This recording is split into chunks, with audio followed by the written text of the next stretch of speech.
right there. I mean, and Black that power.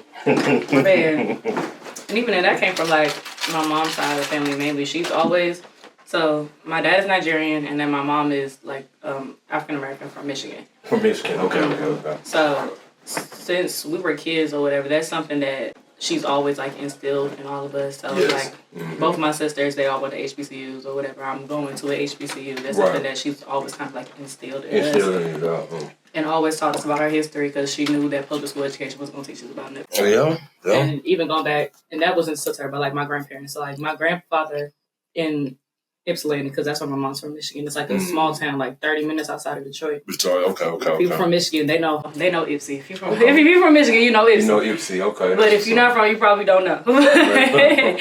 But my grandfather, back in the day, he actually founded an elementary school there. And he would allow like the Black Panther Party chapter that was in Michigan to like host their meetings there and stuff like that. So he worked a lot with the community. My grandfather was always very involved in the community. My mom still to this day is very involved in the community.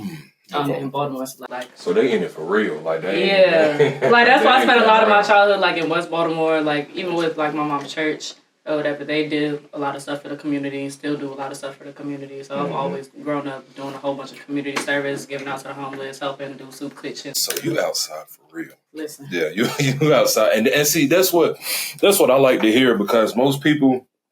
When they talk about us, we always get the bare minimum. Like they don't realize that it's not just a speech. You can get up there like Al Sharpton and say, do all the talking, but really the community work is what happened. Actually getting us together. And the reason why I wanted to get with you when I met you, because you could just tell, like, I feel like you had a lot of perspective that you can give to young women in your age group to, coming up in a world like this, being a Black female, everything is so, I feel like Black women are just over-sexualized or overly, I just really feel like this is what we're going to take this to, because this is important, because our men need to step up if we're going to, if we're going to do, like, we have to, and our women are a lot stronger than the men, you know what I'm saying? Like, for a long time, like, I was raised by my mom, pretty sure a whole bunch of people,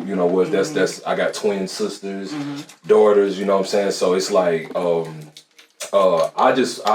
want to use my voice to tell me and step up, you know what I mean? Because y'all ready. I can see, I tell guys all the time that, you could complain about what women doing all day, but they're a reflection of us. You know what I'm saying? So, they be saying. You know what I mean? Y'all are a reflection of us. So, if we got any complaints, we should start with ourselves first, and so yeah, I'm glad you brought that up. This is dope. I got good energy from you. First time I met you, the spirit was kind of just like, it's more to her than just, just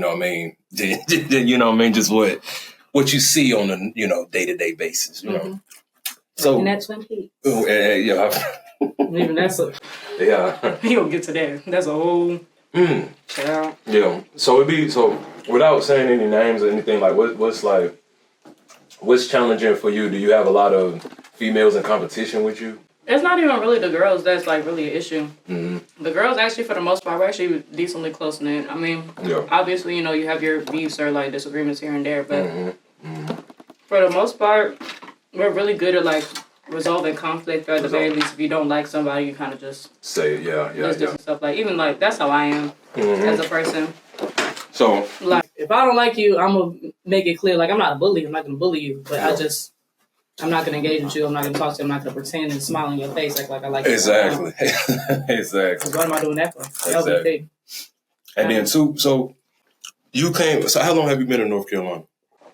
Since August. Okay, so yeah, good. This is perfect. So I know you see a big difference between Baltimore. I rode through Baltimore. I went to I was in Philly in March, and I went through Baltimore. We had a little, every time I go to Jersey, I never stopped in Baltimore. I passed through it all the time, going to Jersey, or going to Philly, or going to New York. And so, what's the biggest difference between Baltimore and, Maryland and North Carolina? Like, what just sticks out to you? The biggest difference is definitely the roads. The roads, oh my God. Driving down here. I actually, and don't get me wrong, Yeah. Maryland roads, Baltimore roads especially, like all the potholes is crazy. Right. Like, it's just like, it's not even like the potholes. It's like the way the roads are like set up. Mm-hmm. It's like very weird. Like especially like in Greensboro and Winston, it's like the roads are extra small for no reason at all. But it'll be like a 2-way road that's only like about this big. And you got cars parked on the side too. So you sitting up here, have some person coming this way, one person going another way. You all just sitting, you both sitting there looking at each other like, well, who's gonna go first? Who's gonna go first? Yeah. And then it'd be unnecessary twists, turns, and curves at stoplights for no reason at all. That's North Carolina. What about, and mind you, I'm sorry, so sorry it's so hot in here. Like, oh, no, I got somebody coming to fix all of that. You know what I mean? I ain't really. It was okay. Cool. I like being hot. I hate the cold. Me too. And here, when I first got this place, we got it after the pandemic. So me and my partner, we got it for a real good price because everybody's closing down during the pandemic. So that's why you see a whole bunch of work that's need to be done, but nonetheless, it's ours. You know what I mean? So, shout out to my boy Jay Bryant. You know. So, now though, you mentioned the roads. Now, what as far as like the people, the culture, Black people? It's definitely the culture down here, like especially like working in Winston versus like being in Baltimore is definitely very different. Like life is a lot slower here. Winston. Because, like, even we're in Greensboro, but, like, obviously working in Winston, it's a little different. It's, like, a smaller town. Everybody know everybody. Like, even my line cooks, like, a lot of my line cooks and a lot of my coworkers are from Winston. So it'll be people that come all the time be like, oh, I went to high school with them, or, oh, that's my second cousin, or, oh, I'm like, dang, y'all just know everybody. Like, oh, my God. Like, everybody know everybody. Everybody and everybody. Like, oh, my God. Like, listen. No, for real. Like, oh, my God. But it's very, and I mean, Maryland's also like that too, because the county, even though I'm not from Baltimore, I spent a lot of my childhood there because of my mom's church. Gotcha. I'm actually originally from Anne Arundel County, but I grew up in Howard County, in Maryland. But that's still Maryland, the county. That's still Maryland.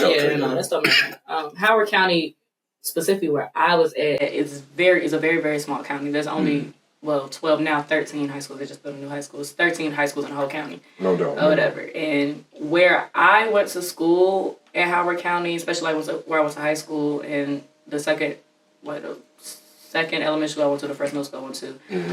Howard County is also very segregated.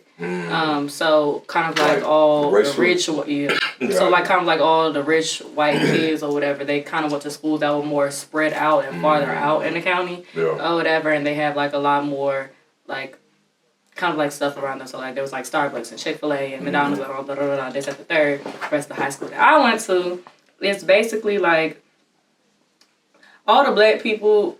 They basically put all the black people between like 4 schools that are all between like 5 to 10 minutes of each other. Right. So the area, especially like where I went to high school, a lot of the kids that I went to high school with were from Baltimore or whatever. So they grew up in Baltimore. Parents came up on a little bit of money, and that's where they ended up. That's where they ended up. Yeah. But so like even now, like so Columbia, where in Maryland, like I went to school at, has changed completely. It used to be like Columbia used to be like very quiet, rich, white, affluent.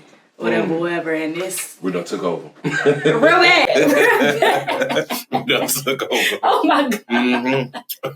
Like, because even then, I would go back, and it's low-key sad, because I remember when, I guess you could say, like, the migration or whatever, of, like, more and more black people, especially from Baltimore, started to move in to Howard County or whatever. And there were a lot of big protests from, like, a lot of the white people that, like, lived there or whatever in the county. They was pissed off. They wrote letters. They was mad. They said, y'all bring down the property value. It's going to be ghetto and this, that, the third. And the unfortunate part is that is what it ended up happening. It is, the police are out a lot more than I've ever seen them before in life. Yeah. Now Columbia Mall has a curfew, which is crazy. So there used to be one of the good malls. Yes, like that was like one of the good malls that you would go to. It was safe, whatever. Take your kids, this, that, the third. That was like the good mall because they had like a little playground. That's where you would take your kids to the playground and stuff like that. And now they got curfews and stuff. They got police around there all the time because there be shootings and they be fighting at them all the time. I said, what's going on? No, that's crazy. Like we can't even go to, because even after I graduated high school. Because I originally was supposed to go to A&T right after I graduated, but some money issues happened. I ended up staying home doing community college for that first year, and then I moved down here. So that by the time I transferred, I get in-state tuition. Do you mind sharing like what brought you to North Carolina at that time? What was the moment where you was sitting there and you was like, North Carolina? I think it's not even like North Carolina because I don't want to stay here after I graduate. It's really A&T.